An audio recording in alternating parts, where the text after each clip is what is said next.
오늘 우리에게 주신 하나님의 말씀은 신약 성경 고린도후서 10장입니다. 고린도후서 10장 17절에서 18절의 말씀입니다. 신약 성경 297쪽에 있습니다.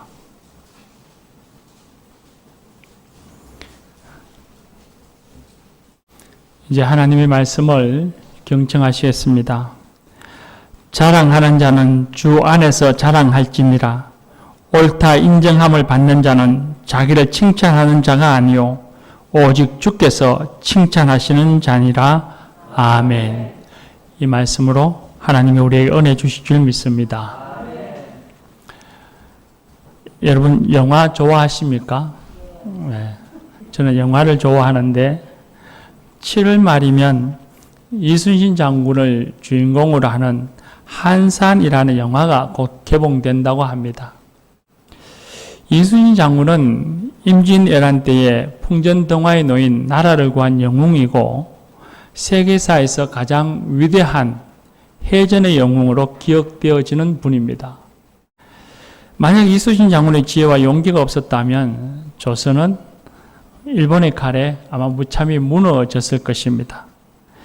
그럼에도 불구하고 당시에 조선의 조정과 임금인 선조는 이순신 장군의 공로를 치하하고 그를 신뢰하는 것이 아니라 오히려 백성들이 장군을 따른다는 이유로 시기하여서 역모를 꾸민다 그렇게 엄해했습니다. 그래서 장군은 역적으로 몰려서 모진 매를 맞은 후에 관직을 박탈당하고 백의종군 하기도 했습니다. 그 후에 우리나라 해군이 조선의 해군이 다 괴멸되어져서 다시 수군절도사로 임명되어졌고 그리고 12척의 배로 외적의 많은 배를 맞아서 싸워 크게 승리한 그런 역사도 있습니다. 그렇게 전쟁이 이기고 승리했음에도 불구하고 그 이후에도 조선의 조정과 임금 선조는 이순신 장군을 경계하고 엄해하는 일을 끊임없이 했습니다. 그래서 후대 역사가들이 말하기를 엄해를 당한 이순신 장군이 아마 전장에서 죽지 않았더라면 전쟁이 끝난 후에는 역적으로 몰려서 참수당했을 것이다. 그렇게 말하는 이들도 있습니다. 이처럼 엄해와 시기를 당한 이순신 장군이 얼마나 억울했을까 하는 생각도 해보게 됩니다. 모든 걸 다 내어버리고 우리 같으면 낙향에서 편안하게 아마 살았을 것입니다. 오늘 우리가 읽은 고린도후서의 말씀, 이 하나님의 말씀을 기록한 바울 사도를 보면 이순신 장군처럼 억울한 사람이라는 생각이 듭니다. 사도 바울은 하나님으로부터 이방인의 사도로 전도인으로 부름을 받은 이후에 예수님의 사도가 되어서 소아시아로 마게도냐로 아가야로 자신의 안락을 돌보지 않고 그렇게 복음을 전하는 일에 혼신의 힘을 기울인 사람입니다. 처음부터 그는 예수님의 사도는 아니었습니다. 바울이 되기 전에 그의 이름은 사울이었습니다. 사울이었을 때 그는 예수님을 핍박하고 교회를 박해하던 사람이었습니다. 그런 그가 다메섹 도상에서 부활의 예수님을 만나고서는 복음, 곧 예수 그리스도이지요. 예수 그리스도야말로 우리를 죄에서 용서하여 주시고 우리를 죽음에서 생명으로 옮겨주는 하나님의 능력이요. 우리의 인생길에서 새로운 길을 열어주시고 인도해주시는 참길, 산 길이라고 하는 것을 깨닫고 경험한 이후에 이 바울은 자기가 받은 은혜, 그 생명을 한 사람이라도 더 전하고 한 생명이라도 더 구원하기 위해서 그는 혼신의 힘을 기울였습니다. 가는 곳마다 많은 핍박과 박해가 있었지만 그런 것에 굴하지 않고 바울 사도는 멈추지를 않고 쉼없이 달려갔습니다. 그 결과 가는 곳마다 믿음의 사람이 생겨났고 그리고 믿음의 사람들로 인해서 교회 공동체가 세워졌습니다.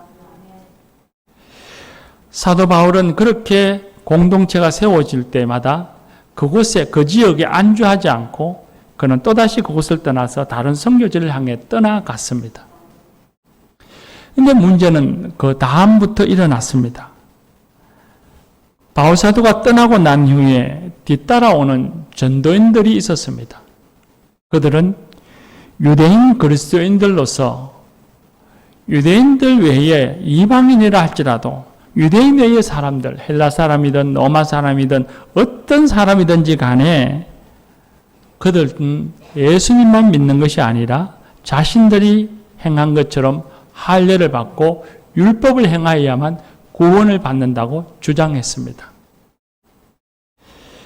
그들은 바울사도가 세워놓은 교회에 와서 그렇게 복음을 왜곡하였고 자신들의 주장을 관철시키고 자신들이 교회로부터 유익과 이익을 챙겨가기 위해서 앞섰던 바울사도를 음해했습니다.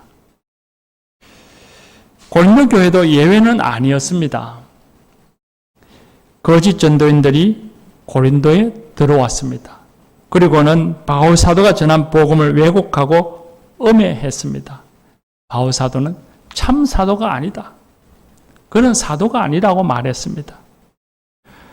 또한 바울사도를 향해서 바울의 글에는 힘이 있으나 몸으로 대할 때에 말로 할 때는 그런 약한 사람이라고 비난했습니다. 그에게는 어떤 영적인 권위를 드러내지 못하는 그런 것을 드러낼 만한 사람이 아니라 비겁한 사람이라고 평가했습니다. 바울사도는 외모도 볼품이 없고 병색이 짙은 사람이라고 비난했습니다. 그들의 그런 음해와 비난에 고린도 교인들이 부하내동에서 바울사도를 의심하기 시작했습니다. 그러니 바울사도가 겪는 그 마음의 억울함이라고 하는 건 아마 이수신 장군이 겪었던 그런 억울함과 유사하지 않을까 하는 생각을 해봅니다. 바울사도는 그런 억울함, 음해를 당했지만 복음을 위하여서 그는 인내했습니다. 그러나 자신이 그렇게 사도가 아니라고 하는 것이 부정당하면 당할수록 자신이 전해놓은 참 복음, 진리의 복음이 자신의 부정당함으로 함께 부정당할 것을 염려해서 계속해서 침묵할 수만은 없었습니다. 그래서 바울사도는 자신이 사도라고 하는 것에 대해서 변호했습니다. 우리가 읽은 10장의 앞부분 10절에 보면 바울사도는 자신을 변호하기를 그리스도에게 대하여 복종한 것에 대하여 지나치게 자랑하여도 나는 부끄럽지 않다라고 했습니다. 그리고 11장, 12장에 이어서 계속해서 자기의 사도됨을 변호하고 증명했습니다. 그런 말하기를 자랑하는 자신의 좀 어리석은 것을 내가 용납하라 라고 말을 하고는 자신이 얼마나 교회를 위하여서 복음을 위하여서 헌신하며 희생했는가를 언급합니다. 또한 자신의 혈통 역시 율법에 의해서 누구에게도 뒤지지 않음을 자랑하고 자신이 받은 환상과 계시에 대하여 자랑했습니다.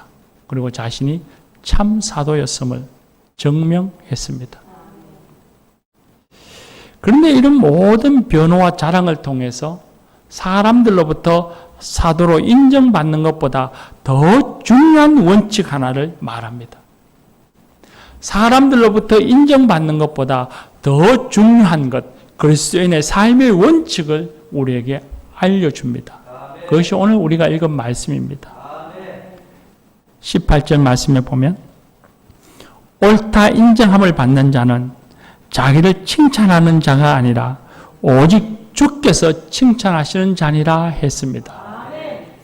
이 말씀을 풀어서 말하면 주께서 칭찬하시는 사람이 옳다 인정함을 받는 사람이라는 것입니다. 세상에서 아무리 칭찬할 것이 많고 강한 사람이라 그래서 세상이 그를 칭찬한다 할지라도 그보다 더 중요한 것이 있으니 그건 하나님께 칭찬받는 것이요 하나님께 인정받는 것이라고 말씀하고 있습니다. 그것이 그리스도인들이 이 세상을 살아갈 삶의 원칙이라고 말씀하십니다. 우리가 살아가는 사회는 심각한 경쟁 사회입니다. 그러다 보니 자기 인생에서 가장 중요한 것이 다른 사람의 평가입니다. 늘 누군가에게 평가를 받아야 하고 사람들에게 인정받아야만 살아갈 수 있는 사회입니다. 사람들에게 인정받고 좋은 평가를 받으면 그는 성공한 사람이라고 생각하고, 인정받지 못하고 나쁜 평가를 받으면 그 인생은 실패자라고 생각합니다. 그러다 보니 사람들이 나를 어떻게 평가할까? 어떻게 하면 사람들로부터 인정받을 수 있을까?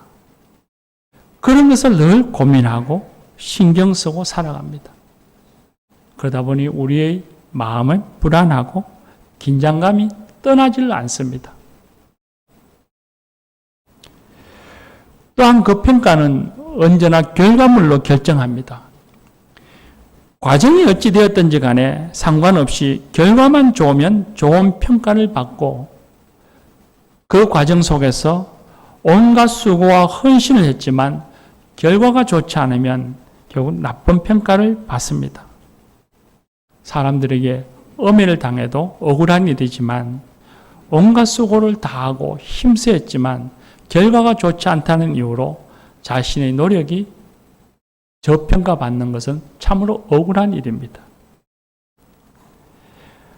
사람들은 자신이 주어진 환경에서 성실히 최선을 다했지만, 내게 주어진 환경에서 최선을 다해 살아왔지만 사람들은 결과가 좋지 못하다고 저평가하고 비난합니다. 너가 노력하지 않았어. 너가 능력이 없었어. 라고 비난합니다. 그렇게 남의 비난에만 머물러 있으면 좋으련만 그런 비난들이 이어지면 결국 스스로를 자책하게 됩니다. 내가 못났어. 내가 능력이 없었어. 내가 열심히 하지 않았어. 내가 더 노력해야만 해. 라고 스스로를 자학하게 됩니다. 그러니 그런 마음을 가질 때마다 스트레스가 많아지고 결국에는 몸과 마음에 병을 얻는 것입니다. 교우 여러분, 교회에서는 이런 세상적인 문화가 스며들지 않도록 우리가 경각심을 가져야 합니다. 결과에 따라서 판단하고 비난하여서 상처받고 억울한 사람이 생기지 않도록 해야 합니다.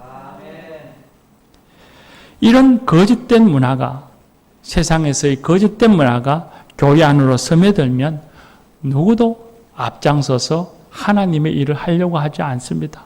헌신하려고 하지 않습니다.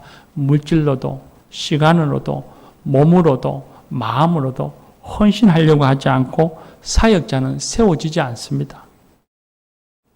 그가 누구이든지 간에 헌신하는 사람, 사역하는 사람, 그를 인정해주고 격려해주고 세워주는 그런 문화, 하나님 나라의 문화가 우리 신천조일교회에 깊이 새겨지고 충만해지기를 바랍니다. 오늘 말씀에 보면 정말 중요한 것은 우리가 살아가면서 정말 깊이 새겨야 할 것은 사람에게 칭찬받는 것, 인정받는 것이 아니라 예수님께 칭찬받는 것, 곧 하나님께 칭찬받고 하나님께로부터 옳다 인정함을 받는 것이라고 말씀하십니다. 사람들의 평가에 의해서 일희일비하지 말고 하나님이 칭찬하심에 집중하고 하나님이 옳다 인정하심을 바라보며 살아가야 한다고 말씀하십니다. 물론 우리도 세상을 살아가면서 자신의 생각이나 능력을 알리기 위해서 바울 사도처럼 적극적으로 변화하고 홍보해야 할 때도 있을 것입니다.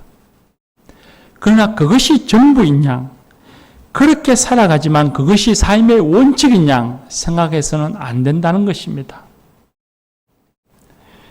그리스도인들의 삶의 초점, 우리가 가장 중요시 여기고 최우선으로 삼아야 할 것, 우리가 바라보며 살아가야 할 것은 하나님의 칭찬입니다. 하나님이 옳다 인정하시는 것입니다. 하나님께 옳다 인정함을 받으면 반드시 어느 날에는 사람으로부터도 옳다 인정함을 받을 것입니다. 지금 당장은 아니어도 말입니다. 그럼 하나님께 칭찬받는 일은 쉬운 일일까요? 오히려 하나님께 판단받는 것이 사람보다 더 두렵고 무서운 것일 수 있습니다. 하나님께서는 거칠의 겉모습을 보시고 판단하시지 아니하고 우리의 근본적인 것, 내면을 보시고 판단하시는 분이시니 우리가 하나님께로부터 칭찬받고 인정받는다는 것이 아예 불가능해 보이기까지 합니다. 그런데 칭찬받고 인정받아야 한다고 하면 우리는 오히려 더 많은 스트레스와 더 많은 불안을 느끼게 될 것 같습니다. 그런데 우리가 이 말씀 속에서 깊이 주의해야 할 아주 중요한 것이 하나 있습니다. 우리가 온전해서 하나님의 칭찬과 인정을 바라는 것이 아닙니다. 하나님께서는 우리가 온전해서 우리가 누구보다 우수해서 하나님의 자녀로 삼아주시고 하나님의 자녀로 인정해 주시는 것이 아닙니다.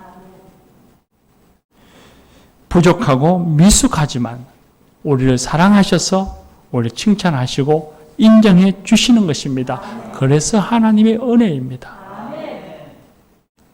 세상은 우리를 수시로 결과에 따라서 칭찬했다가 비난했다가 하지만 하나님께서는 세상의 인심과는 달리 예수 그리스도를 통해서 우리를 보시기에 언제나 우리를 인정하십니다.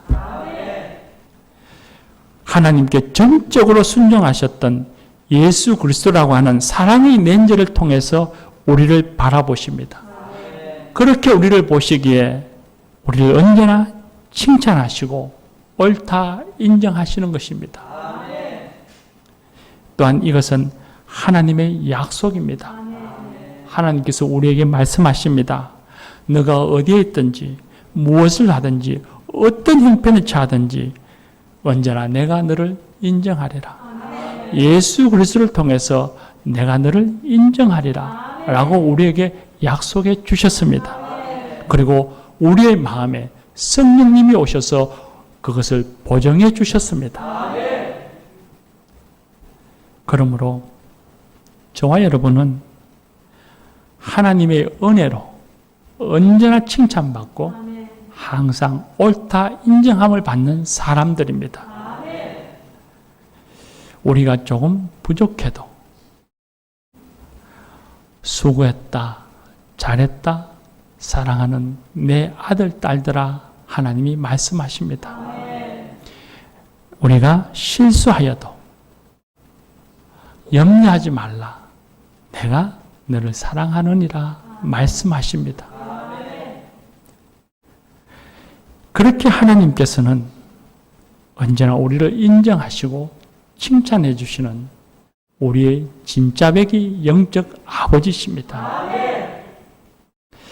그러므로 하나님 안에 있으면 우리는 참된 쉼을 얻습니다.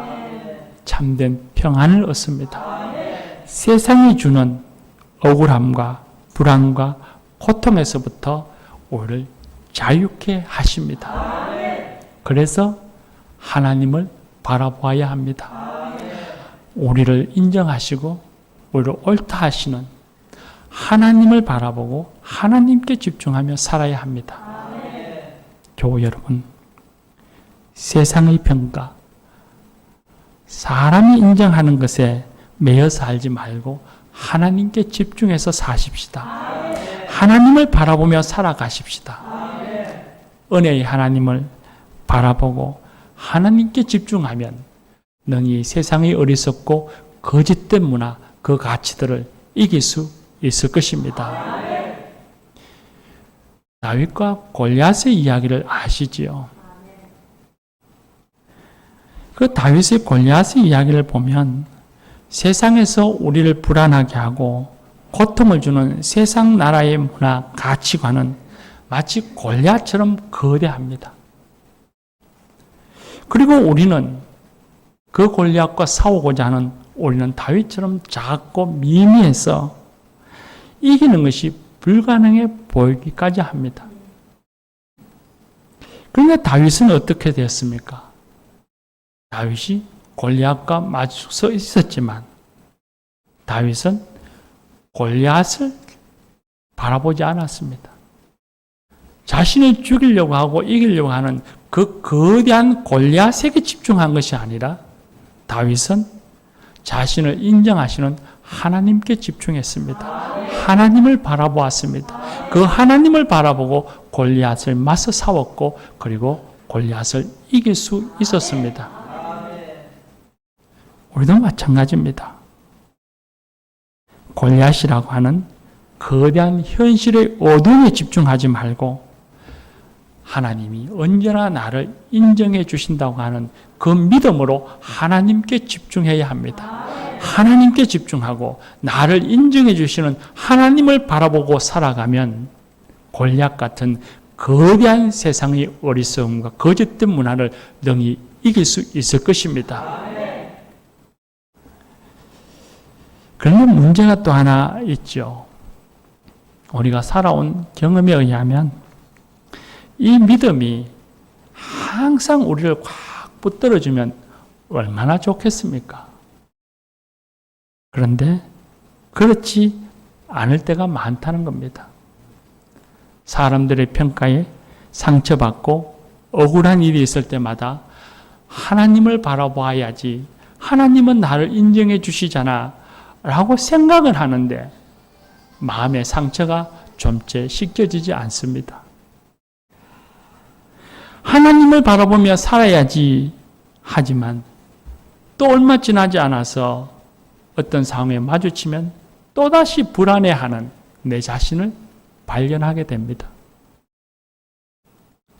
그것이 우리의 연약함입니다. 이 연약함을 극복하는 길은 우리의 마음에 불안이 찾아올 때마다, 우리의 마음에 고통이 찾아올 때마다 하나님께 나아가서 기도하는 것입니다. 그럴 때마다 기도하는 것입니다. 하나님, 내가 하나님을 바라보게 하소서. 하나님, 연약한 저를 긍휼히 여겨 주소서. 불안과 어려움과 고통에서부터 저를 자유하게 해 주옵소서. 기도하는 것입니다. 하나님은 넘어지는 우리를 결코 미워하지 않습니다. 그런 불안감에 흔들리는 우리를 결코 포기하지 아니하십니다. 하나님은 우리를 붙잡아 주십니다. 기도하는 우리의 소리에 응답하여 주셔서 우리의 마음과 시선을 하나님께 돌리게 하시고 불안과 스트레스부터 우리를 구원해 주십니다. 평안을 주시고 세상의 어리석음을 이기게 해 주십니다. 이것이 우리가 날마다 때마다 기도해야 하는 이유 중에 하나입니다. 또한 사람들은 이런 불안과 어려움이 찾아오면 자꾸 자기 안으로 숨어 들어가는 경향을 가집니다. 이걸 드러내고 표현하지 못합니다. 왜 그런가 생각해 보면 부끄럽다고 생각하기 때문입니다. 부끄러운 일이 아닙니다. 내 잘못이 아니고 세상 나라의 가치의 잘못이기 때문입니다. 세상 나라의 문화의 잘못이기 때문입니다. 말을 하지 않을 뿐이지 우리 모두는 다 비슷한 고민과 다 불안을 갖고 살아갑니다. 50보 100보일 뿐입니다. 억울함과 고통이 올 때마다 믿음의 형제 자매를 찾아가십시오. 믿음의 형제 자매들에게 기도를 부탁하고 함께 기도하십시오. 하나님께서 우리에게 믿음의 형제를 주신 이유 중에 하나입니다. 정 찾아갈 만한 사람이 없다고 생각되어지면 목사에게 찾아오시면 됩니다. 믿음의 가족들과 대화하고 기도하는 가운데 하나님께서 우리 속에 있는 불안과 고통을 이기게 주실 것입니다. 기도합시다.